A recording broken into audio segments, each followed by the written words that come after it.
Los hermanos que han recibido la cartilla, estamos con la introducción. Como dije, el tema es la disciplina de Dios. Es un tema que nos ayudará a encontrar la respuesta a muchos interrogantes de la vida. Yo sé que de repente hay preguntas. Los que han venido, quizá en su corazón han traído preguntas. ¿Por qué sucede esto? Nos preguntamos a veces por qué no funcionó algo, por qué me quedé sin trabajo, por qué la muerte de un ser querido, por qué un accidente. A veces nos llenamos de preguntas. ¿Por qué traté de hacer algo? Quería servir en la obra de Dios con todo mi corazón y a pesar de que puse todo mi esfuerzo, las cosas no funcionaron. Bueno, yo creo, hermanos, sinceramente, Dios a través del estudio de la disciplina me ha dado respuesta a muchos interrogantes que yo tenía en mi propio corazón. Y yo sé que a través del Espíritu Santo y la palabra de Dios también usted va a encontrar la respuesta. Así que eso que usted se está preguntando, ¿por qué no funcionó? Yo creo que el Señor en esta mañana ha de hablarnos con claridad a nuestra vida. Amén. Gloria a Dios. Entonces, la disciplina en todo caso quiere decir reglamentos o conductas. Puede ser de una institución, puede ser de un club, puede ser de una iglesia. Hay muchos temas o muchos reglamentos. Por ejemplo, también entre las fuerzas vivas, militares, policía, tiene un reglamento. Y las personas disciplinadas son aquellas que ajustan su conducta a ese reglamento. Así que entendemos por disciplina reglamentos que uno está obligado a cumplir para no tener dificultades. Una persona que vive una vida disciplinada no quiere decir que es una persona mala. A veces nosotros decimos el hermano está en disciplina. El término no sería correcto del todo, ¿no? Lo cierto sería, por ejemplo, que un hermano está padeciendo una sanción disciplinaria, que sería distinto. Todos los hermanos tenemos que vivir una vida disciplinada, amén. Quiere decir ajustada, no a un reglamento de la institución, sobre todas las cosas ajustada a la santa y bendita palabra de Dios, que es la regla máxima para la conducta de nuestra fe, amén. Entonces, con esta breve introducción, vamos entonces a comentar el tema de la disciplina. Hay una disciplina práctica que el Señor mismo nos enseñó que debemos practicar los creyentes. Esto lo encontramos creo que es la segunda vez que aparece la palabra iglesia en la Biblia, lo encontramos ya relacionado con la disciplina. Lo tenemos en San Mateo capítulo 18, versículo 15 al 22. San Mateo capítulo 18, Mateo 18 del versículo 15 al 22. Los hermanos que tienen la cartilla lo tienen ya subrayado ese versículo. Entonces, ahí encontramos la amonestación, la suspensión y hasta la exclusión de la iglesia. Son 3 medidas disciplinarias. Nuestros pastores nos enseñaron que una iglesia sin disciplina es como un barco sin timón, que tarde o temprano dará en los escollos, en las piedras, y vendrá el desastre o el naufragio. Por eso, una iglesia que tiene disciplina, gloria a Dios, tiene la posibilidad de corregir su curso, de corregir el curso de aquellos desordenados y salvará su vida del naufragio espiritual. Amén. Primera regla entonces, la suspensión. Dice la Escritura así: si tu hermano peca contra ti, andá y contáselo a todo el mundo. ¿No es cierto? Así dice. Porque a veces tenemos una ofensa con un hermano y se lo contamos a todos. ¿Sabe lo que me hizo al hermano fulano de tal? ¿O sabe lo que escuché, hermano? Yo le voy a decir que un hermano usted no lo puede ni ver, pero no le voy a decir qué hermano es. ¿No es cierto? ¿Qué dice la Escritura? Si un hermano peca contra ti, ¿qué dice? Ve y repréndele estando tú y él solo.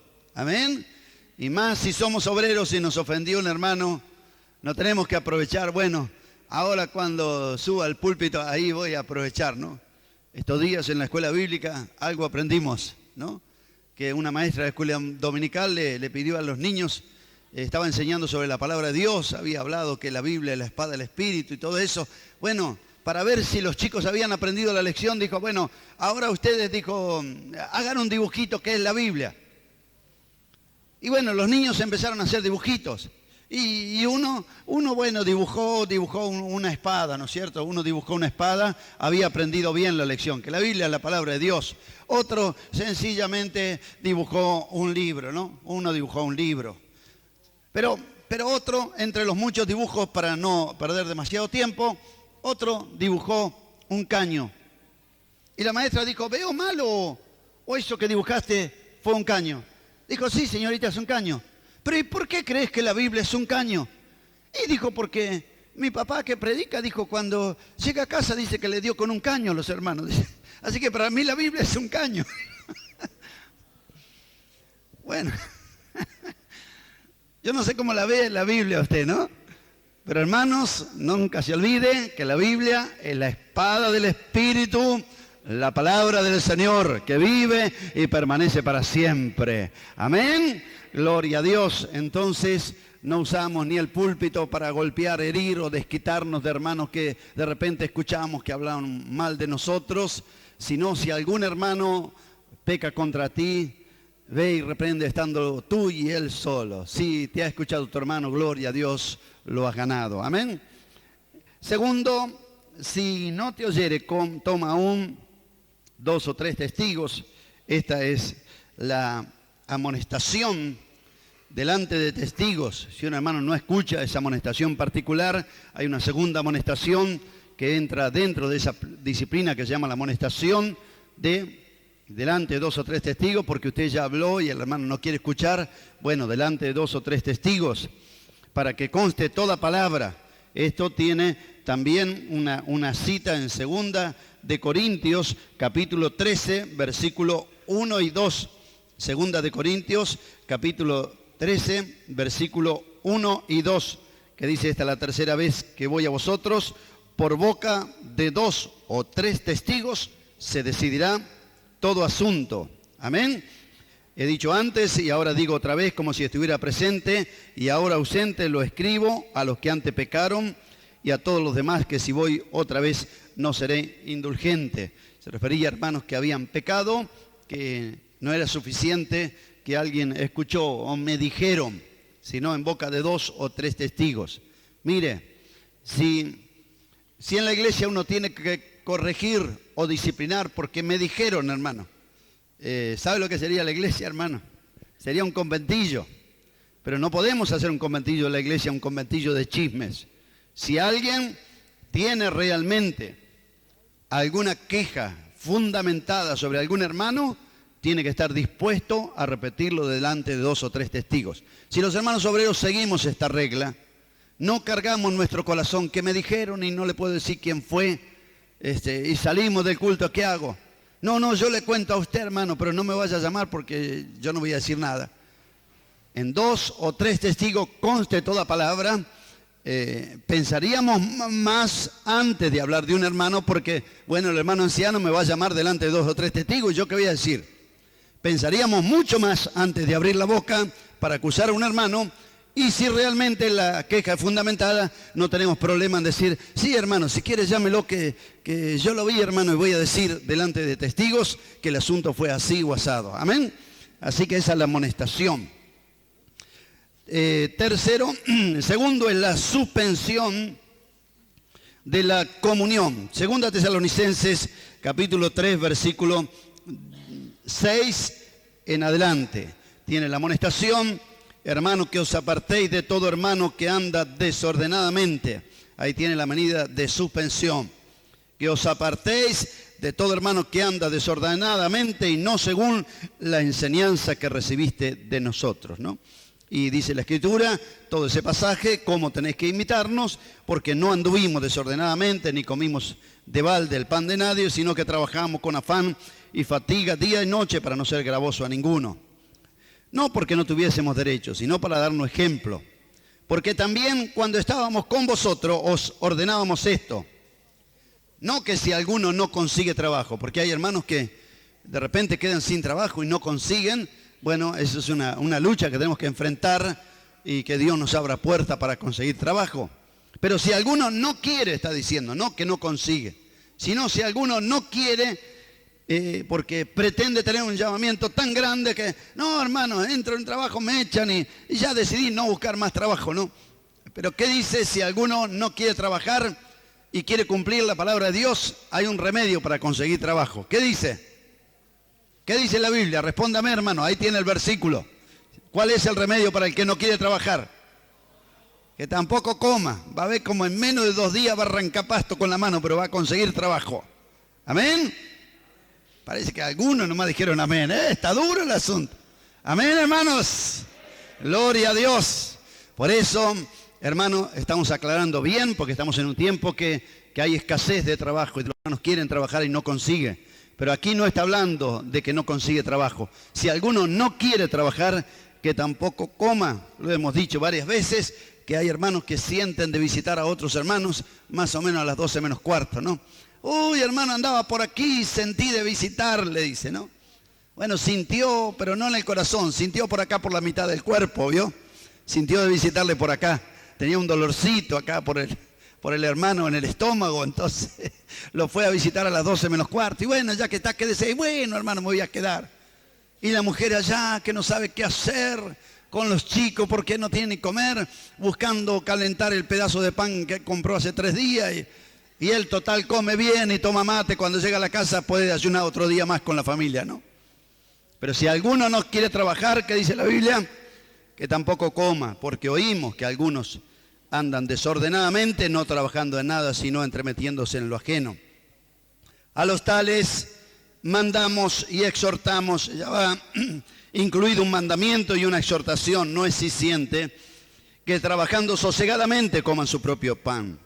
Amén. Versículo 14, hasta la Biblia autoriza, hermano, a hermanos, cuesta el término aplicar, ¿no? Cuesta aplicarlo. Yo no sé si alguna vez los hermanos ancianos que han estado en otras congregaciones o pastores suspendieron a alguien por vago, ¿no? Pero la Biblia dice que si no quiere trabajar y anda desordenadamente de casa en casa, entremetiéndose en lo ajeno y no quiere trabajar, dice al tal, señalarlo, ¿no? Y no junté con él para que se avergüence. Yo no sé si alguna vez tomaron esta medida disciplinaria. Yo la verdad nunca discipliné a alguien por vago, ¿no? Sí que le he dado amonestaciones severas. Aquí cerquita vivía una ancianita jubilada, hace unos 20 años atrás, y vino alguien que dijo que tenía un llamamiento tan grande y llevó la jubilación que recién había cobrado la ancianita. Después de 3 días la pobre ancianita no tenía ni qué comer, ¿no? Y bueno, ese hombre era un hombre desordenado que no quería trabajar en nada, había venido de otro lugar y andaba por la casa de los hermanos, haciéndose conocido y contando un llamamiento tan grande, pero no podía demostrar la obra que estaba haciendo. Y yo lo encontré aquel día, después de 2 o 3 días, aquel hombre, y le dije, ¿así que usted tiene un llamamiento grande? Sí, hermano, dice, tengo un llamamiento tremendo, me gustaría hablar sobre eso. Dijo, sí, ¿cómo no, pastor? Porque tengo un llamamiento tan grande. Le dije, ¿puede venir mañana por casa? Sí, ¿cómo no? Así que al otro día estuvo en mi casa puntualmente, a las 9 de la mañana, teníamos que conversar. Y yo le dije, hermano, ¿usted es cierto que tiene ese llamamiento? Me contó que sí, que iba a ir aquí, qué sé yo, a México, a la China, a Venezuela, iba a ir por todos lados. Le dije, ¿usted está dispuesto a obedecer la palabra de Dios? Pero sí, hermano, por favor, dijo, hermano, tengo que obedecer la palabra de Dios. ¿Seguro, hermano, lo que me está diciendo? Amén, hermano, me dijo, sí, estoy dispuesto a obedecer lo que sea, hermano. Le dije, bueno, le leí este versículo, le dije, ¿tiene su Biblia? Subraya un versículo, hermano, que si alguno no quiere trabajar, tampoco coma, hermano. Porque aparentemente los hermanos le ofrecieron trabajo, pero usted dice tener un llamamiento tan grande que no puede trabajar. Le digo, ¿no le da vergüenza lo que hizo sacarle la jubilación a esa viejita? Le dije, hermano, así que si usted está dispuesto a obedecer, este es el primer versículo que va a poner por obra. Desde hoy se queda sin comer hasta que consiga trabajo. Amén, amén, pastor. Dijo, bueno, me tengo que ir, hermano, porque tengo mucho que hacer. Sí, vayan nomás, hermano, vayan en el nombre del Señor. Se fue, hasta ahora no lo vi más. Parece que era demasiado grande el llamamiento, ¿no? Hermanos, gloria a Dios, siempre El Señor está llamando, y está llamando gente, pero está llamando para ser ejemplo de la grey. ¿Puede decir amén? Gloria a Dios. Y aquí encontramos la medida disciplinaria, la suspensión de la comunión. Si alguno no obedece, por medio de esta carta, señalarlo y no conté con él para que se avergüence. Pero no lo tengas por enemigo, sino amonestarle como hermano. Amén. Amonestarle como hermano. No tenerlo por enemigo, sino es la suspensión de la comunión. No es que el pastor o el ministerio lo disciplina y va a su casa. Sí, ¿sabés qué hicieron, hermano? Vos sabés que me suspendieron y yo tengo deseo de servir al Señor y esto. Y le palma la espalda. ¡Qué bárbaro! Eso hicieron los hermanos pastores. Pero qué bárbaro, dice. Y en vez de decirle si realmente lo ama, tiene que decir la verdad. Y hermano, había motivos. ¿Por qué no oramos, hermano, para que el Señor te ayude y enderezas tus pasos? No hacemos bien cuando le palmeamos la espalda y le damos razón cuando está viviendo una vida desordenada. Eso no es amor, es un falso amor. El verdadero amor es que ese hermano corrija sus pasos para que pueda servir al Señor como dice la palabra. Amén.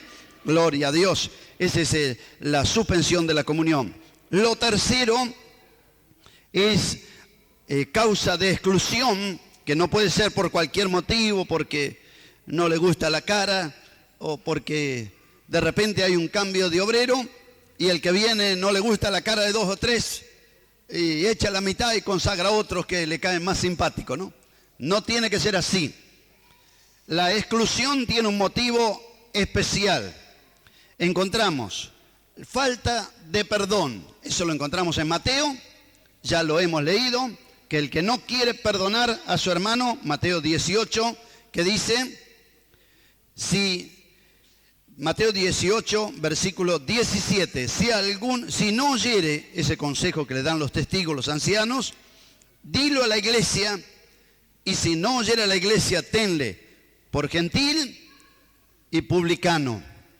Amén. Quiere decir, una persona que no ha conocido a Dios. Gentil quiere decir pagano, adorador de cualquier Dios. Publicano, una persona falsa. Tenle por gentil y publicano, alguien que no ha conocido a Dios. Porque el hermano que no puede perdonar una ofensa que le hizo un hermano, que de repente en su descuido no lo saludó, de repente está tan preocupado con su lucha que usted y yo no conocemos y pasó al lado nuestro y no nos vio. Y ¿qué le pasa a este que se hizo el que no me vio? Y a lo mejor, hermano, lleva una lucha grande y es verdad que no nos vio, pero nos ofende. Y no cumplimos la palabra de Dios y no perdonamos una sola ofensa. Habría que aplicar aquella parábola del rico del Señor y de los 2 deudores. Aquel que debía mucho a su Señor y su Señor le perdonó la deuda. Salió de allí, se encontró con uno que le debía unos centavos y lo agarró del cuello y lo ahogaba y págame, y lo metió en la cárcel por unos centavos que le debía. Cuando escuchó su Señor, ¿qué dijo? Mal siervo, no te perdonó yo una deuda tan grande. ¿No debías tú también perdonar a este hombre? Ahora te voy a meter en la cárcel y no vas a salir de allí hasta que pagues el último de los centavos. Y a veces yo digo, hermano, ¿cuánto nos perdonó el Señor? ¿Cuánto nos perdonó el Señor? Yo creo que ni noción tenemos de la cantidad, porque no alcanzaría los números de nuestra cabeza para contar todos los años que años de pecado, de desobediencia, aún siendo creyentes. Y el hermano comete una sola falta y y lo llevo a los ancianos, hermano, haga algo, échelo de la iglesia porque, no sé, me debe 5 pesos de la bicicleta. Que el Señor nos dé verdadero amor, hermanos, de perdonar. Amén. No importa lo que nos hayan hecho. Tenemos ejemplos de perdón tremendos, tanto en la Biblia como de experiencias de hermanos. ¿Quién no leyó el libro de Corrie ten Boom? Cuando ella, después que se abrieron las fronteras con Rusia, pudo volver a hacer una visita después de más de 40 años. Y cuando llegó allí a una reunión que habían programado, ¿quién estaba de vigilancia en la puerta? Estaba aquel oficial que ella había visto matar a su propia hermana. Y en el corazón de ella dice que el viejo hombre quería resucitar y que oía voces agarrale, clavale las uñas en el cuello, arañale la cara, decile quién es. Decile que vos lo viste y lo recordás cuando delante tuyo mató a tu hermana, decíselo. Pero dentro de ella había otra voz. Si no lo perdonás, tampoco a vos te voy a perdonar. Así que como era una hermana espiritual, el espiritual pudo más que el carnal. Y allí se acercó a él y le dijo, yo lo conozco, lo recuerdo bien, nunca podré olvidar su rostro, porque yo me acuerdo aquel día que usted mató a mi hermana, pero de la manera que Cristo me perdonó, yo también lo perdono. Y aquel hombre por ese perdón se entregó al Señor y también fue salvo. Gloria al nombre bendito de Jesús y a su nombre. Pero a veces no queremos perdonar una sola ofensa. Puede ser que hay hermanos que no conocen la historia de parte de la familia de nuestro hermano Gille Ávila. Usted sabe que una hija de él era media rebelde y se casó con un muchacho mundano. Tuvieron problemas serios, se fueron a vivir a Estados Unidos y andaba y no andaba en el camino del Señor y andaba así a los tumbos. Un día mientras él estaba realizando una campaña, recibió un llamado por teléfono. Estaba predicando cuando era ese llamado telefónico. Los hermanos esperaron que termine de predicar para decirle lo que pasaba. Mientras él estaba predicando en el extranjero, su yerno, en un ataque demoníaco, mató a la hija de hermano Gille Ávila, le dio cantidad de puñaladas, la corrió por la pieza. Él tuvo que dejar la campaña y viajar allá para reconocer el cuerpo. Y tuvo que ver el cuerpo de su hija con todas las puñaladas que le había dado su propio yerno. Tuvo que ir al departamento y ver las manchas de sangre, las manos de su hija en las paredes tratando de escapar de aquel hombre que le estaba dando y dando daño, puñaladas hasta que la mató. Cuando lo llevaron a juicio y tuvo que ir el hermano Gille Ávila también a testificar que sabía que tenían por años problemas, que peleaban. Cuando estaba todo allí delante del juez, el hermano Gille Ávila tuvo que decir, tenía deseos de pedir que lo maten, que lo condenen, que lo dejen en cadena perpetua. Pero cuando estaba allí delante del juez dijo, señor juez, es verdad que peleaban, es verdad que este hombre lo que hizo, pero yo soy un siervo de Dios y la Biblia me manda perdonar. No me dijo que tengo que perdonar cualquier cosa que sea, y de la manera que Cristo me perdonó, yo también lo perdono, porque quiero que un día este hombre sea salvo también. Gloria a Dios, alabe al Señor, hermano. Qué vergüenza que nosotros no queremos perdonar porque alguien no nos saludó, porque alguien en su debilidad no correspondió a lo que nosotros pretendemos. Nuestro ego herido de repente no quiere perdonar. Pero ¿qué dice la Biblia? De la manera que Cristo nos perdonó, tenemos que perdonarnos unos a otros. ¿Puede decir amén? Gloria al nombre del Señor. Seguimos entonces. Así que si no oye a la iglesia, no quiere perdonar, ¿qué dice la Escritura? Esa persona no puede estar integrado a la comunión de la iglesia. Tenemos un segundo motivo, lo tenemos en 1 Corintios capítulo 5. En 1 Corintios capítulo 5 nos habla de actos de inmoralidad. Hoy en día prácticamente no se corrige nada, hermano. Las iglesias están así como barcos sin timón. Como barcos sin timón. Ya la mayoría de las congregaciones ni reciben ni dan de baja a los miembros desordenadamente. No hay reuniones administrativas o de sanciones disciplinarias. Ya la mayoría de cines, salones, lo único que hay, oraciones de ánimo y preocupado que pase al frente y que dé el sobre con la ofrenda y venderle algo, pero no se sabe ni quién es miembro ni quién no es miembro de la iglesia. Tampoco hay corrección ni sanciones disciplinarias. Es unir y venir de gente y cuando ve que se está pasando, inventan una nueva. ¿Cuántas inventaron, hermanos, ya? Desde los primeros movimientos que hubo hace como 25 años, de cosas raras que empezaron como novedad, hasta el día de hoy no han terminado. Últimamente con los 4 o 5 que están en pleno centro, son los que el diablo está usando para inventar novedades, porque ellos algo tienen que inventar para que no se le vaya a la gente. Porque lo que predica uno como novedad, si no le empieza a predicar el otro, la gente se le va allá. Así que van de cine en cine y de salón en salón, inventando todos los días novedades. Que el don de la caída, que el don de la risa, que la nueva unción. Todo hace estos últimos 2 años con el tema de la prosperidad, que lo único que ganaron, que hagan burla en la televisión, haciendo escarnio del Evangelio. Creo que la mayoría de los hermanos vieron los programas que lo repitieron varias veces. Templo donde nosotros hemos tenido reuniones como la de anoche, de grandes derramamientos del Espíritu Santo, viendo ahora que son motivo de burla y de escarnio, vergüenza para el Evangelio. Ahora en estos días empezaron una nueva, el vino nuevo, hermano. Y que el vino viejo son los que conservan la palabra, que no sirve, que hay que tener vino nuevo. Empezaron de nuevo. Así que en cualquier momento usted va a escuchar esto que ya empezó a salir. Que vino nuevo y que vino viejo son los que conservan la palabra. El Señor nos habló bien claro acerca de eso en la Escritura y es una interpretación bastante errónea. El Señor cuando se refirió a eso, se refería a la ley mosaica, al ritual, al ceremonial, que eso no podía producir salvación, pero que en una vida nueva, gloria a Dios, el nuevo gozo de la salvación venía por la fe en Jesucristo. Y nosotros hemos recibido eso, no precisamos ir a ningún cine para que nos den vino nuevo. Yo me quiero quedar con esta vida verdadera que es Jesucristo el Señor, que siempre es nuevo en mi corazón, que se renueva cada día. Gloria a Dios. Bendito el nombre de Jesús. Así que el tema del ideal y del vino nuevo son cosas que están apareciendo en estos días y usted la va a escuchar. El tema del ideal no se está predicando en los cines, pero sí en los seminarios y en los que dan estudios bíblicos por allí. Es un tema más intelectual, más pasivo, que se siembra a través de la enseñanza. Y usted dice, ¿a través de la enseñanza? Pero ¿y cómo algunos hermanos profesores o pastores nos pueden enseñar algo errado? Yo le pregunto, ¿usted vio alguna vez una persona endemoniada?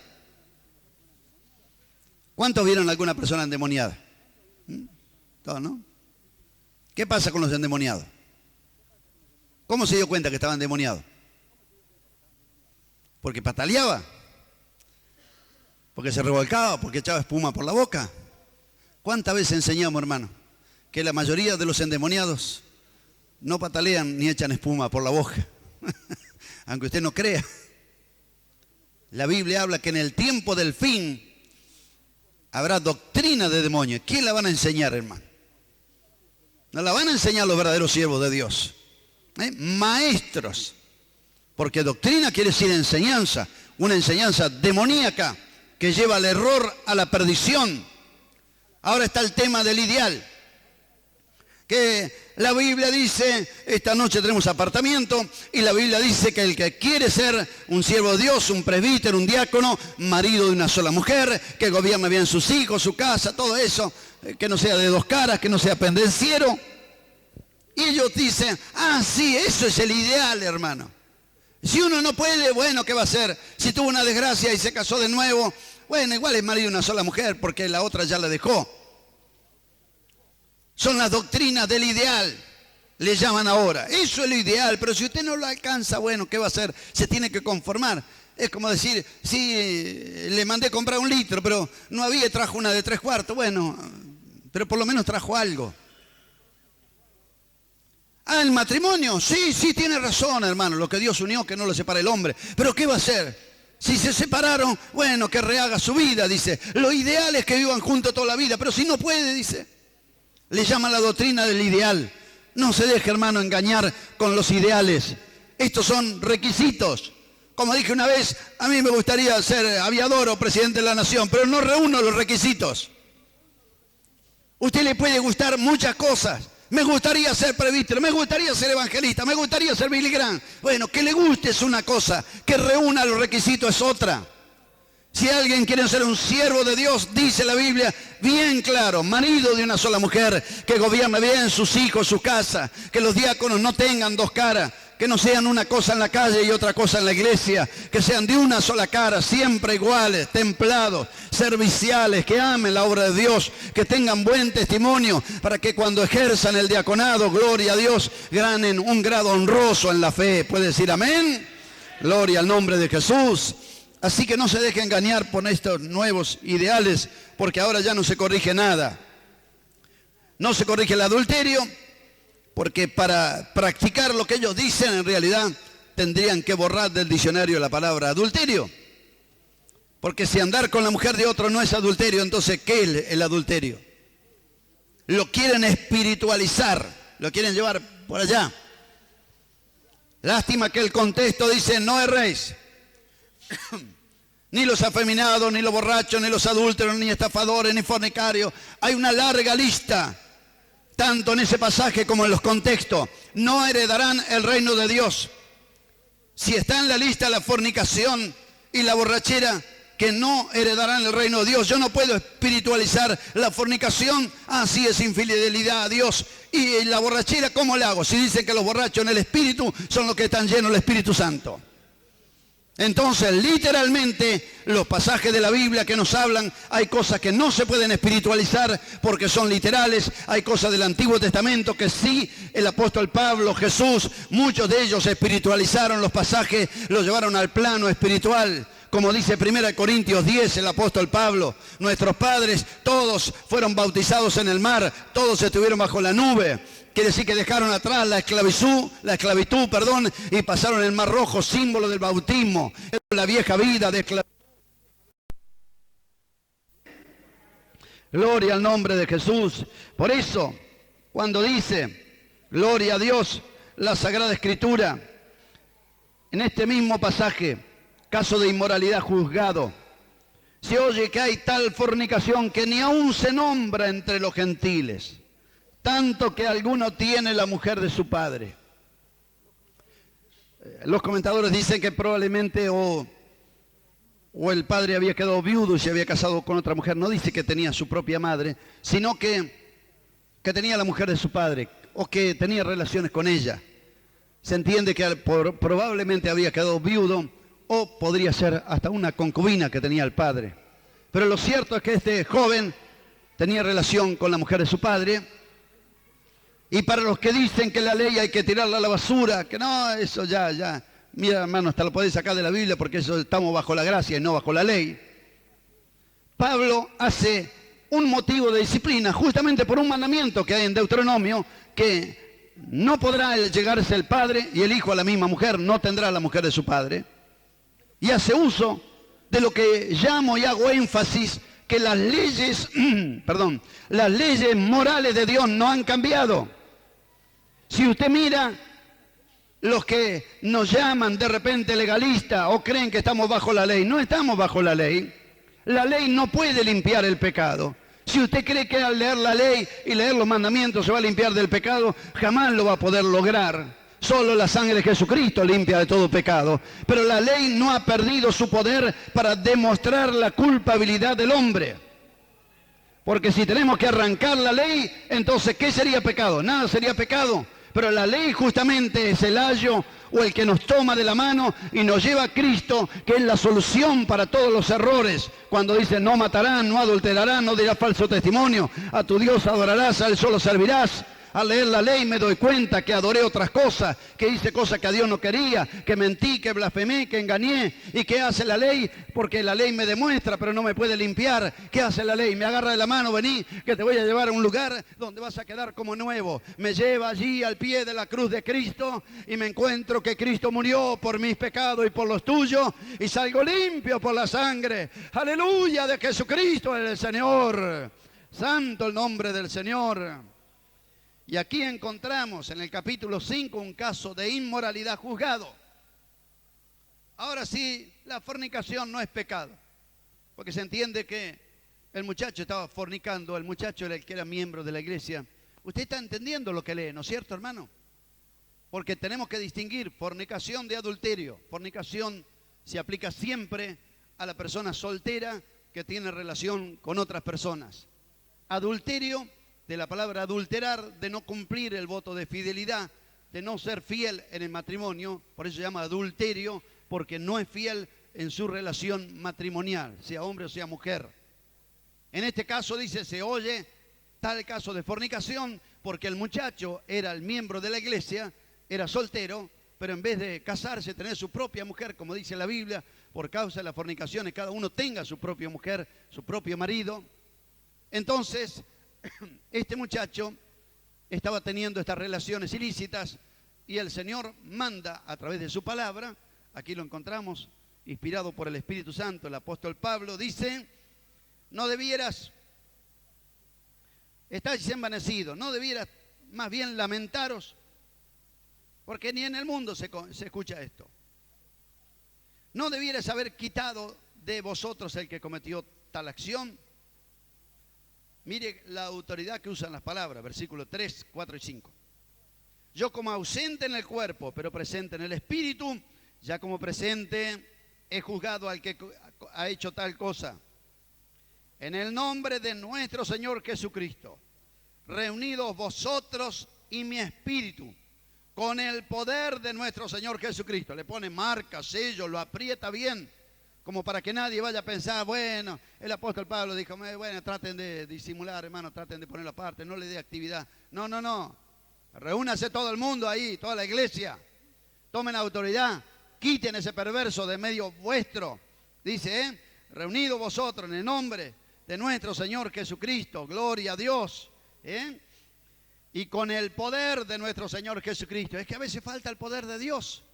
Y cuando escasea la gracia de Dios, escasea la autoridad para disciplinar también, hermano. Tiene miedo, si lo disciplino y se va. La disciplina aplicada justamente da siempre buenos resultados, hermano. Cuando la aplicamos injustamente, por venganza, por partidismo, lo que sea, eso siempre va a dar malos resultados. Pero dice, el tal sea entregado a Satanás para destrucción de la carne, a fin de que el espíritu sea salvo en el día del Señor Jesús. Amén. No era así nomás, Júntense, hermano, con la autoridad de Cristo, el poder del Señor. Ese perverso, sáquelo del medio de ustedes, sea entregado a Satanás. ¿Para qué? Para que en el día del Señor no se encuentre perdido, sino que se encuentre salvo. Esto de que para que el cuerpo sea destruido, como enseñé una vez aquí en la iglesia, esto que dice para destrucción de la carne, a fin de que el espíritu sea salvo en el día del Señor, no es la aplicación que dijo un hermano una vez, con mucha buena intención, pero con poco conocimiento de la Biblia. Dijo, bueno, lo vamos a echar de la iglesia, dijo, y a lo mejor lo agarra un coche, lo hace bolsa, dijo, bueno, pensaba que tenía que destruir el cuerpo físico. No está hablando de ese cuerpo, está hablando del cuerpo de pecado. El contexto de esto es Romanos capítulo 6, Romanos capítulo 6. Gloria a Dios. Romanos capítulo 6, 6. Sabiendo esto, Romanos 6, 6. Sabiendo esto, que nuestro viejo hombre fue crucificado juntamente con él. ¿Para qué? Para que el cuerpo del pecado sea destruido, a fin de que no sirvamos más al pecado. Amén. Gloria a Dios. Y habla de la muerte y resurrección. ¿Para qué? Para no presentar más nuestros miembros al pecado, como dice del verso 11 en adelante. Amén. Por eso dice, no presentéis vuestros cuerpos al pecado, ni obedezcáis, ni tampoco presentéis vuestros miembros al pecado como instrumento de iniquidad, sino presentaros vosotros mismos a Dios como vivos de entre los muertos y vuestros miembros a Dios como instrumento de justicia. Lo que tenía que ser destruido era el cuerpo de pecado. ¿Para qué? Para que el cuerpo físico, la carne, no obedezca más al pecado. Los miembros de nuestro cuerpo no obedezcan más al pecado. Aquel hombre en realidad no había muerto al pecado, era un simpatizante del Evangelio, estaba entre medio de los hermanos, hasta se había bautizado. ¿Usted no cree que hay personas bautizadas que en realidad, hermanos, no han nacido de nuevo? Uno tarda en descubrirlo, ¿no? Pero a veces lo descubre. Como fue enseñado justamente en Pascua pasada, que hay personas que se bautizan, porque bueno, nacieron en la iglesia, nunca tuvieron un encuentro con Dios. Bueno, mi papá me dijo que me bautice cuando tenía 15 años, 12 años, y se bautiza. Otros vinieron y se bautizaron para poder casarse con una chica de la iglesia, porque la chica, en vez de decirlo, tenés que recibir a Cristo, arrepentirte de tu pecado, le dijo, para que nos podamos casar te tenés que bautizar. Y bueno, él se bautizó para poder casarse. No se bautizó para sepultar la vieja vida y empezar una vida nueva. Después vienen los problemas, dificultades, claro, porque el hombre no ha nacido de nuevo. Y él sigue viviendo su propia vida. Y mira a la mujer mundana y se mete con una y empieza a hacerle infiel. Y después empiezan los pedidos de oración. Y empiezan los problemas, empiezan las dificultades. Pero qué lindo cuando estamos en la voluntad de Dios. Aquel hombre no había conocido a Dios. Dijo, señálenlo, échenlo fuera. Ahí se va a dar cuenta lo que es estar en un lugar protegido por Dios y se va a dar cuenta lo que es cuando Satanás lo agarre y lo zarandee. Y allí cuando empezaron los problemas, él se dio cuenta. Usted lee 2 de Corintios, hermano, en 3, 4 pasajes de la Biblia, casi la mitad del libro de Corintios, en repetidas veces, Pablo dice, bueno, ese que me causó tristeza no me la causó a mí, también se la causó a ustedes, pero si él se arrepintió, quiere realmente empezar de nuevo, denle una oportunidad que empiece, que entregue todo su corazón a Jesús, y usted encuentra que aquel arrepentido es restaurado, entró en la comunión de la iglesia, porque la disciplina, siempre aplicada correctamente, da buenos resultados. Lo que me dijo una vez un siervo de Dios me quedó fuertemente grabado en mi corazón. Me dijo, hermano, lo que está desordenado, corregilo correctamente. Porque lo que es de Dios, me dijo, no se pierde. Amén. El único que se perdió, me dijo, es el hijo de perdición. Así que cuando vos corregís a un hijo de Dios, de repente no le va a gustar. Por ahí 1 o 2 cultos no va a venir, pero lo que es de Dios no se pierde. Dios le va a hablar, lo va a hacer recapacitar, volvé a la iglesia porque ese es tu lugar. Lo que hizo el pastor es correcto, así que volvé y pedí, buscá la comunión con el Señor y el Señor lo va a restaurar. ¿Puede decir amén? Gloria al nombre bendito de Jesús.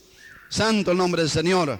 Por eso tenemos actos de inmoralidad y tenemos los que causan divisiones. Primero Timoteo 6 encontramos... 1 Timoteo 6, versículo 3 al 5, enseñar falsa doctrina. Si alguno enseña otra cosa, no se conforma con las palabras de nuestro Señor Jesucristo, la doctrina que es conforme a la piedad, está envanecido, no sabe nada, delira. Gloria a Dios. Apártate de los tales, dice el final del verso 5, ¿no? Tenemos Romanos 16, 17. Romanos 16, 17. Os ruego, hermanos, que os fijéis en los que causan divisiones y tropiezos en contra de la doctrina y que os apartéis de ellos. Os fijéis en los que causan divisiones y tropiezos. Divisiones y tropiezos, ¿en contra de qué? Contra la doctrina que habéis aprendido. ¿Y qué tenemos que hacer? Apartarnos de ello. Es difícil enseñar este versículo, ¿no? Usted a primera vista puede tener su propia impresión y hacer sus conclusiones, pero este es un versículo muy difícil, hermano. Es uno de los versículos difíciles doctrinalmente que los pastores ni quieren leerlo en la iglesia. Muchos pastores no quieren leer este versículo en la iglesia. Yo nunca lo escuché leer este versículo en la iglesia. Mire que tengo 45 años en el Evangelio, nunca escuché leer este versículo en la iglesia. Nunca escuché a ningún pastor hablar de este versículo, porque no le gusta que se hable de este versículo. Yo ayer hablé de este versículo y algunos obreros se arrugaban la cara, porque no le gusta. ¿Sabe lo que está diciendo este versículo, hermano? Que se fijen bien. Los que causan divisiones y tropiezos, ¿en contra de qué? ¿En contra de qué? Doctrina. Quiere decir que cuando hay una verdadera doctrina que está escrita en este libro, que no se puede torcer, no costumbres, estamos hablando de doctrinas. No es si hay que orar de pie o de rodilla, porque de repente sí han hecho divisiones carnales que la Biblia de ninguna manera prueba. Yo he estado en congregaciones donde de repente uno oraba de pie y otro de rodilla. Y por ahí un hermano leyó, el fariseo oraba de pie y el publicano oraba de rodilla. Así que Dios no le gustó que oraba de pie. No era lo que no le gustó que oraba de pie. Lo que no le gustaba es que él estaba creyendo que era justo y el otro realmente estaba humillado. Dijo, hermano, no hay que orar más de pie. Dijo, el que ora de pie es un fariseo. Dijo.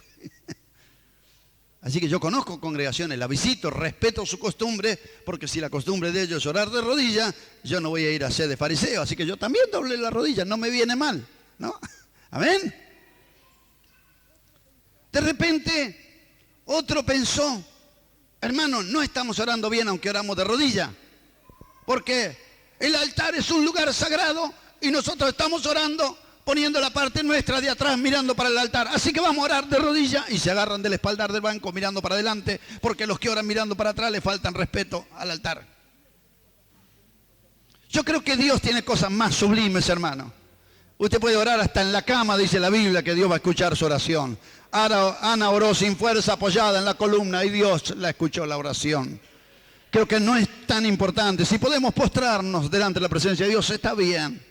De repente nos toca el Espíritu Santo y nos tiramos de cara en el piso, está bien. No importa tanto la forma física de apariencia, lo que importa, hermano, gloria a Dios, es cómo nuestro corazón está humillado ante la presencia de Dios. Porque de repente podemos orar de rodillas y hacer una oración en voz alta, más para que nos escuchen los hermanos que sabemos orar que para que nos escuche Dios. ¿Usted quién quiere que le escuche? ¿Los hermanos o que le escuche el Señor? Porque a veces oramos para que nos escuchen los hermanos. Es una oración prolija, bien hechita, para que el hermano vea que yo sí sé orar. Pero no está hablando de esas divisiones. Está hablando de las otras divisiones que los pastores no quieren tocar, los obreros no quieren tocar, que son los que causan justamente lo que leímos en Timoteo capítulo 6. Ahora que estamos haciendo este planteo, tendríamos que volver a leer 1 Timoteo 6 para poder entender. No pierda Romanos 16, 14. Por favor, no lo pierda porque volvemos allí.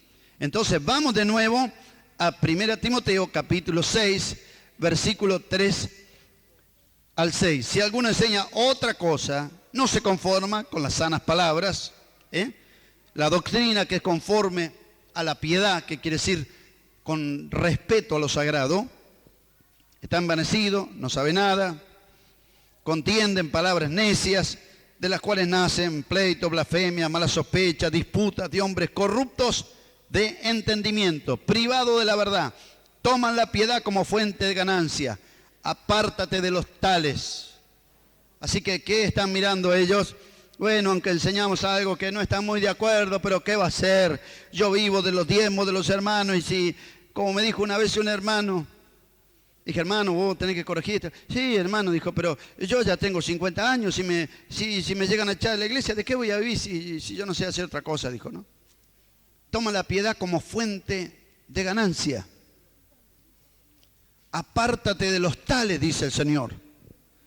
Fíjense en los que causan división y tropiezo contra la doctrina, porque usted quiere practicar la palabra de Dios y ellos se la agarran con usted y no saben que no es con usted lo que se están agarrando. Están haciendo tropezar con la doctrina que vosotros habéis aprendido. ¿Qué tienes que hacer? Apartarte de ello. ¿Quién fue el que provocó la división? Si de repente a usted le dice, no, hermano, usted puede divorciarse, casarse 4 o 5 veces, no es nada. ¿Qué tenemos que hacer con un pastor o con una congregación que dice, hermano, desde hoy hemos decidido, hermano, vamos acá, hermano, cada uno, total, Dios es amor, y de alguna manera, hermano, no sé cómo, pero vamos a llegar, así que vamos a agarrarnos la manito, y como se hizo hace poco en la televisión, ahora todas las parejas se van a besar. No dijo todos los matrimonios porque sabía que la mayoría no eran matrimonios, todas las parejas se van a besar, dijo. Y lo pasaron por la televisión. Denle un besito ahora. Y todos se empezaron a dar besos en la mejilla. No, en la mejilla no, dése un beso de amor porque a Dios le gusta. Qué escarnio, qué vergüenza. Cosas íntimas del matrimonio. Hágala donde tiene que hacerla, pero no es la iglesia donde venimos a hacer esas cosas, hermano. Y menos entre medio de adúlteros y fornicarios.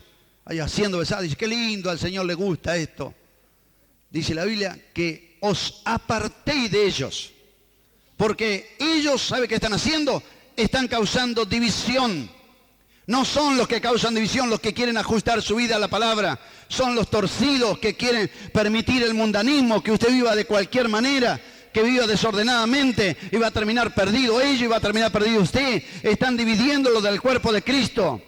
Porque si usted es un hijo de Dios, aunque yo le diga blanco o negro, usted no se va a poder dividir del cuerpo de Cristo. Pero si usted erra y peca, automáticamente el pecado lo divide del cuerpo de Cristo. Por eso dice, os ruego, hermano, que os fijéis en los que causan división y tropiezo en contra de la doctrina.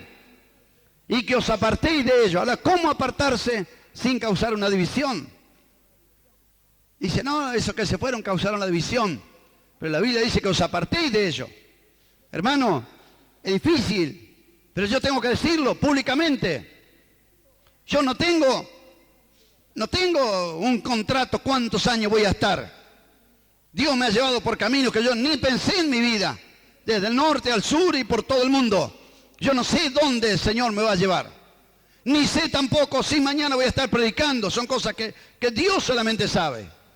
Y hay iglesias que son fervientes, son obedientes, son muy buenas, todo el mundo practica la doctrina mientras está el pastor vivo o está al frente de la iglesia. Se trasladó el pastor o el Señor lo llevó y viene un desastre, viene otro y hace lo que quiere. Usted está obligado a quedarse allí toda la vida viniendo un desordenado que permite adulterio, fornicación. No, señor.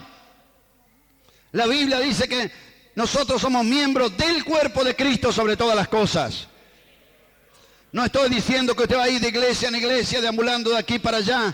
Pero cuando ve que una iglesia enseña cosas que no están de acuerdo a la palabra de Dios, no tenemos nada que hacer, hermano. Tenemos que seguir la verdad, el camino, la verdad y la vida, que es Jesucristo el Señor.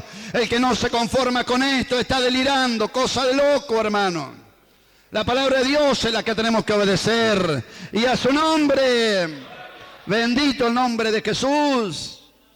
Gloria a Dios. Ay, mi corazón, que hay que hacer énfasis en esto, hermano. Hay que hacer énfasis en esto.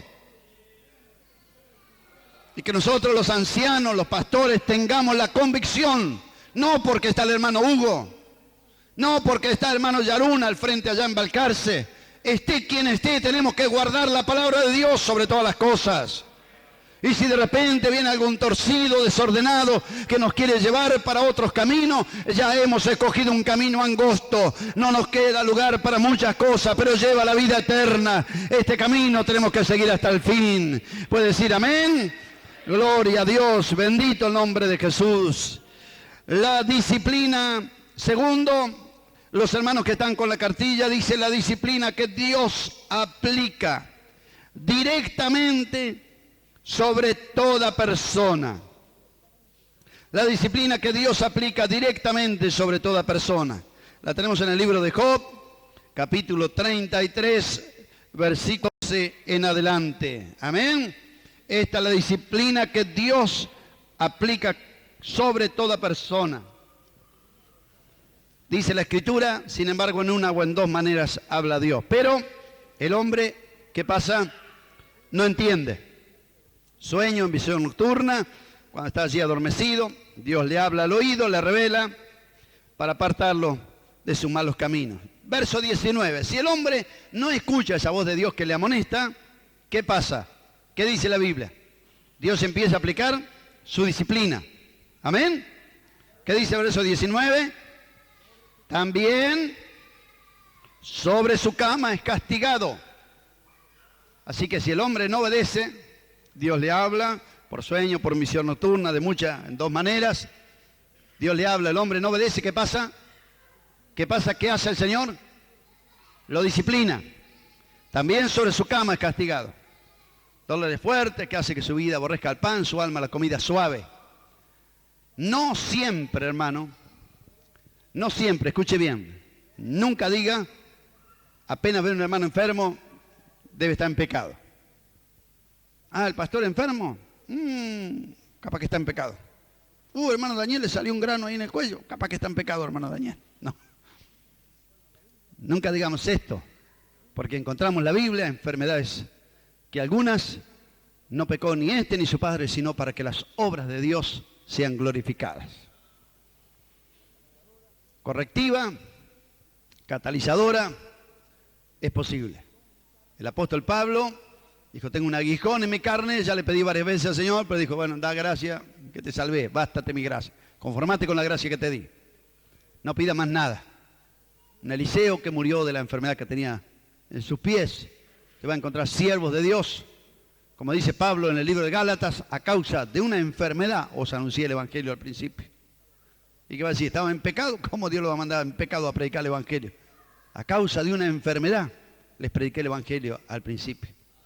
Habla de compañeros suyos que se enfermaron y se enfermaron no por pecar. Dijo, de tanto trabajar, porque dijeron, Pablo, tenés una riqueza tan grande de Dios No puede ser que vos estés perdiendo tiempo haciendo carpa.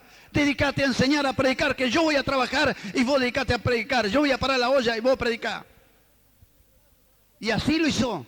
Y aquel compañero de Pablo trabajó tanto para ganar el pan y venía y probablemente lavaba la ropa y cocinaba y al otro día se levantaba a la madrugada para ir a trabajar y venía y traía el dinero y comían para que el apóstol Pablo pudiera predicar, que fue tanto el esfuerzo que de repente cayó postrado y se enfermó, y dice que se enfermó casi hasta la muerte, pero dijo, pero Dios tuvo misericordia de él y de mí también, para que yo no me vaya a quedar con una carga de conciencia por trabajar y darme de comer. Este hermano se murió y Dios lo sanó. Hermano, no estaba pecando aquel hombre, estaba haciendo un servicio extremo a la obra de Dios. Bendito el nombre del Señor. ¡Qué vergüenza para nosotros, hermano! ¡Qué vergüenza! Se me cae la cara de vergüenza en esta mañana. Que un hermano dijo, vos predicar, hermano, que yo te voy a mantener. Nosotros somos como 300, no podemos mantener un obrero, hermano. ¡Qué vergüenza! Mezquinamos a veces sostener un siervo de Dios que nos trae tanta bendición a través de la palabra, de la enseñanza, de la visita, del ánimo, que tenga tiempo para buscar a Dios y ocuparse de las cosas sagradas. Creo que nos avergüenza en esta mañana la palabra de Dios, ¿no? Nos descubre, hermano, nuestra falta, nuestros errores. Gloria al nombre de Jesús. Solamente, como dijo una vez nuestro pastor, dijo, hermano, no puedo creer que somos 200 miembros de la iglesia y que no puede alcanzar para sostener al pastor. Dijo, si con 10 hermanos que fueran fieles en sus diezmos, con el diezmo de cada uno de esos 10 tiene que formarse el sueldo para sostener un siervo de Dios.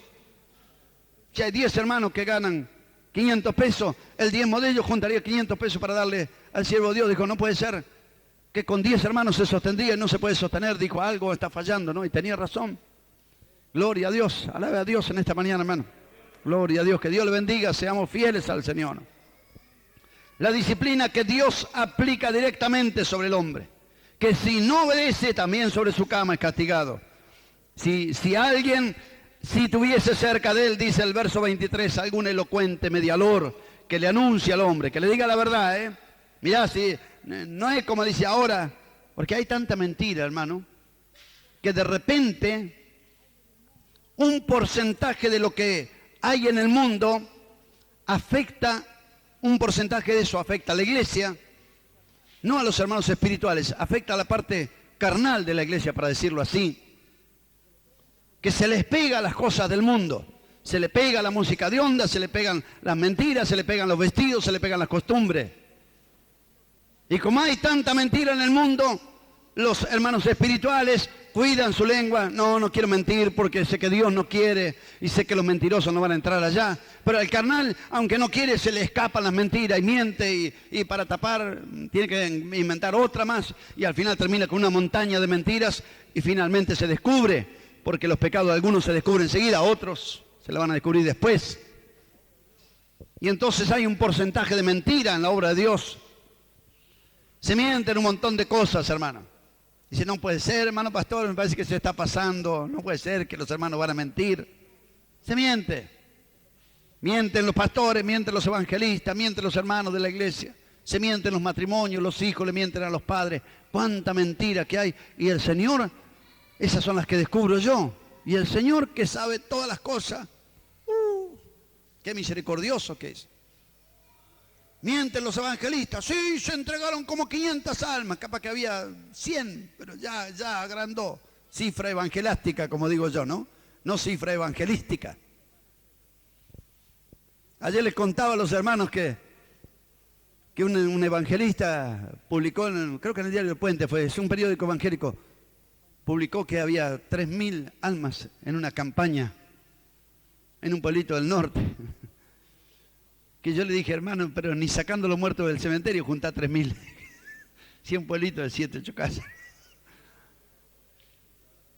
Dijo, no, pero estuve 20 días y había 150 personas por día. Dijo, son 3.000 personas, ¿no? Pero hacían todas las noches casi los mismos, ¿no? ¿Para qué mentir, hermano? Me dijo uno de los grandes, entre comillas, porque nosotros tenemos nuestros conceptos de quién es grande. Uno de esos grandes, entre comillas, me dijo, hermano, la gente le gusta que le mienta, hermano, me dijo. porque me entregó un folleto tan hermoso que yo me sentí, perdonando la expresión, como medio infeliz, porque hasta escribo con falta de ortografía y máquina. Y el otro con un folleto, con multitudes, otro con una muleta, otro levantando un bastón blanco ahí. Y yo no me animo a veces ni a contar los testimonios pensando que la iglesia va a pensar que el pastor se estaba vanagloriando si cuenta algún testimonio de la campaña, así que hasta los cuento con cierta mesura, 1 o 2 nomás para no exagerar. Hemos tenido campañas preciosas, nuestras hermanas uruguayas son testigos de las campañas que hemos tenido, tanto aquí como en el extranjero, y cantidad de milagros, 30, 40 por día, 10 días de campaña son 300, 400 milagros. Hemos contado 1 o 2 para no agrandar la cosa. Y este hombre me mostró, dando vuelta, un folleto que se abría en varias partes, mostrando muchos puntos, y 8.000, y 6.000, y 3.000, y 80.000. Me sentí medio inútil. Le dije, hermano, lo que pasa es que a veces se exagera, a veces se miente. Me dijo, hermano, pero desgraciadamente a la gente le gusta que le mienta. Si yo le mando un folleto que se entregaron 200 personas, no me apoya nadie, me dijo. ¿A quién le interesa apoyar a un evangelista que se entregaron 200 personas cuando se está hablando de miles en todos lados? Moody, un gran hombre de Dios, tenía una campaña exitosa donde miles de personas, escuche bien, miles de personas estaban asistiendo a aquella campaña y entregando su vida a Cristo. Le preguntaron unos hermanos, ¿cuántos creen que han recibido al Señor Jesucristo? ¿Cuántas personas cree usted que han recibido a Cristo en su corazón? ¿Y sabe qué dijo Moody? Dijo así, disculpen hermanos, pero todavía no he llegado al cielo y no he visto el libro de la vida. En aquel día voy a saber cuántos realmente recibieron a Cristo en su corazón. Qué humildad que tenía aquel hombre, ¿no? Y a veces nosotros le agregamos un poquito más. Se mienten las relaciones de caja, se mienten los libros, se tacha, se agrega. Yo he visto romper actas y hacerlas de nuevo. He visto tantas mentiras a través de los años. ¿Cómo se va a arreglar un día allá en el cielo, hermano? No sé cómo se va a arreglar. Solamente el Señor va a poder tener misericordia.